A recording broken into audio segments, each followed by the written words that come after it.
Hi friends, welcome to our channel.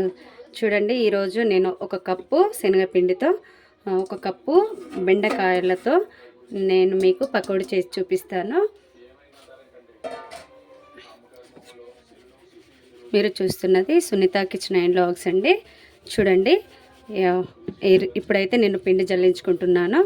గిన్నె చిన్నది పెట్టాను, అందుకని ఇది ఫిల్టర్ కావడానికి ఇట్లా మనం కదిలిస్తుంటే కింద పడిపోతుంది కదా, అందుకని అలా పడకుండానే ఇందులోనే కొంచెం ఉప్పు, కొంచెం సోడా వేసుకొని జల్లించుకోవాలి.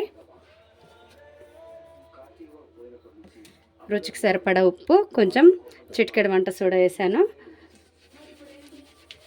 ఇలా జల్లించుకొని మనము ఈ పిండిలో కొంచెం వేడివేడి ఆయిల్ వేసుకొని కలిపి బెండకాయలు వేసి కలుపుకోవాలండి.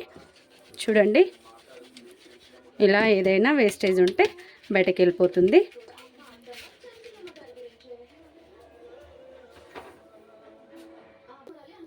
చూడండి, ఇందులో అయితే నేను ఒక టేబుల్ స్పూన్ ఆయిల్ వేసి పెట్టాను. దీనిని వేడి చేసుకొని వేడైన తర్వాత మనం పకోడీకి కలుపుకునే పిండిలో వేసుకోవాలండి. చూడండి, ఆయిల్ వేడైపోయింది. గ్యాస్ కట్టేసి ఈ ఆయిల్ ఇందులో వేసుకుందాము.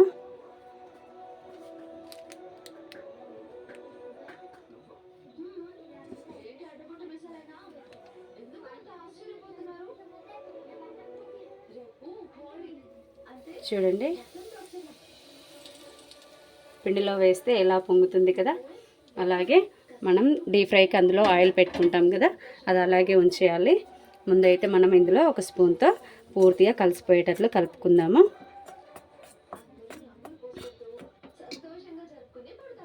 చూడండి, ఇలా పూర్తిగా కలుపుకున్న తర్వాత ఇందులో మనం ఒక స్పూన్ అల్లం వెల్లుల్లి పేస్ట్ వేసుకుందాం.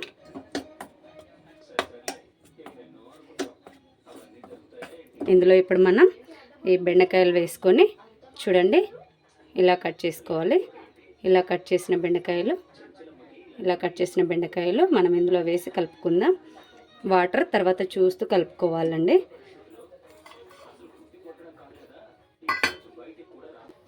చూడండి, ఇప్పుడు డీప్ ఫ్రైకి సరిపడా మనము ఆయిల్ వేడి చేసుకుందాం. ఒకవైపు ఆయిల్ వేడవుతుంది, మరోవైపు మనం ఇది పిండి కలిపేసుకుందాం. ఎక్కువసేపు నానబెట్టాల్సిన అవసరం లేదు కాబట్టి, మనం చేసేది పకోడీ కాబట్టి మనకి ఎక్కువ టైం తీసుకోదండి. ఆయిల్ వేడయ్యేలోపు మనం పిండి కలిపేసుకుందాం. ఓకేనా? చూడండి, ఇప్పుడైతే మనము ఈ పిండిలో బెండకాయలు ఇలా కలుపుకోవాలి. అస్సలు జిగురుగా ఉండదండి, చాలా బాగా వస్తుంది. మీరు ఒకసారి ట్రై చేయండి, మీరే మళ్ళీ మళ్ళీ అదే కావాలని అంటారు.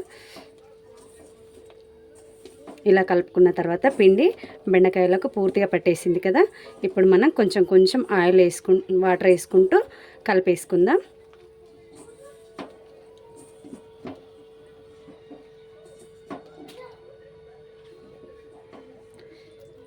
చూస్తూ వేసుకోండి, ఎక్కువ కాకూడదు.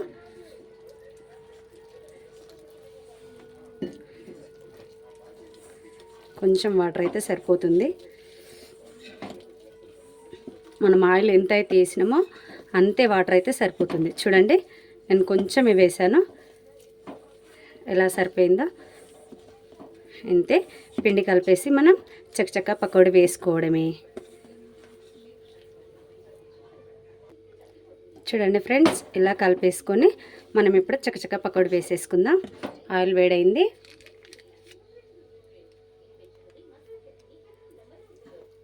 వేడైందో లేదో ఒకసారి చెక్ చేసి చూద్దాం. కొంచెం చిన్న పిండి ముద్ద వేద్దాము. చూసారా, వేగానే పైకి వచ్చేసింది కదా, ఇప్పుడు మనం పకోడీ వేసేసుకుందాం.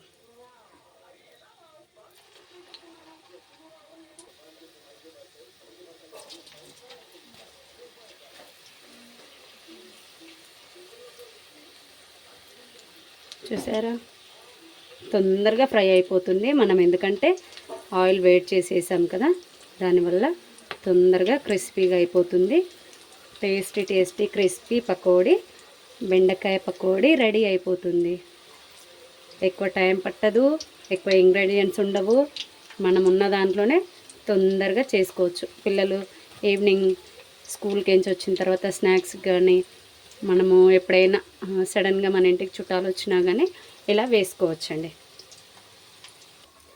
చూడండి ఫ్రెండ్స్, ఇలా క్రిస్పీగా రెడీ అయిపోయింది. ఒక 2 మినిట్స్ ఆగిన తర్వాత మనము తిప్పుకోవాలి, వెంటనే తిప్పొద్దు.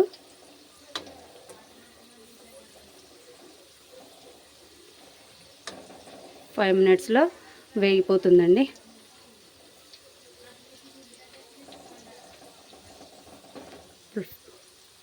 ఫ్లేమ్ని మీడియంకి సిమ్లోకి అడ్జస్ట్ చేసుకుంటూ కాల్చుకోవాలి. చూడండి ఫ్రెండ్స్, ఇలా గోల్డెన్ బ్రౌన్ కలర్లోకి వచ్చాక తీసేసుకోవాలి. చూడండి,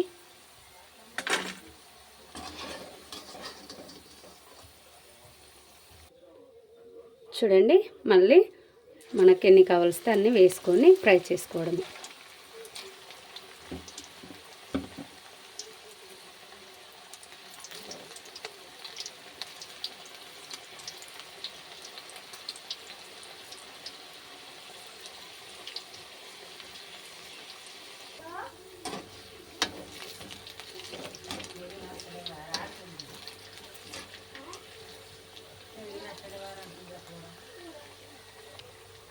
చూడండి, ఇవి రెడీ అయిపోయినాయి. ఇవి కూడా తీసేసుకుందాం. ఇంకా మిగిలిన కొంచెం వేసేసుకొని తీసేసుకుంటే సరిపోతుంది.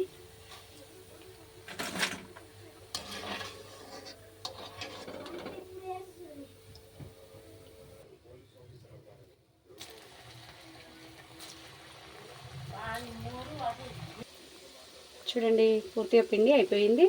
అవి ఫ్రై చేసుకొని తీసేసుకుందాం. చూడండి ఫ్రెండ్స్, ఇవి కూడా రెడీ అయిపోయినాయి. ఇప్పుడు తీసేయడమే. గ్యాస్ కట్టేసి ఇది తీసేసి మనం సర్వ్ చేసుకుంటే సరిపోతుంది. వేడి వేడిగా బెండకాయ పకోడీ రెడీ.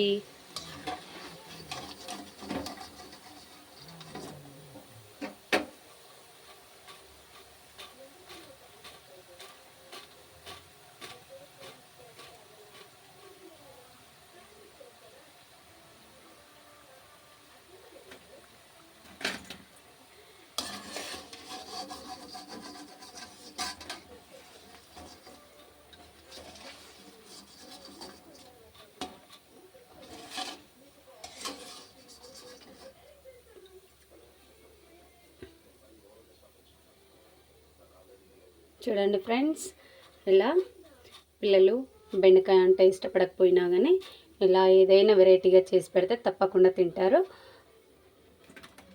మీకు గనక ఈ రెసిపీ నచ్చినట్లయితే లైక్ చేయండి, షేర్ చేయండి, సబ్స్క్రైబ్ చేసుకోండి ఫ్రెండ్స్. చూడండి ఫ్రెండ్స్, వేడి వేడి బెండకాయ పకోడీ రెడీ. చూసారా? Okay, bye bye. Thank you for watching.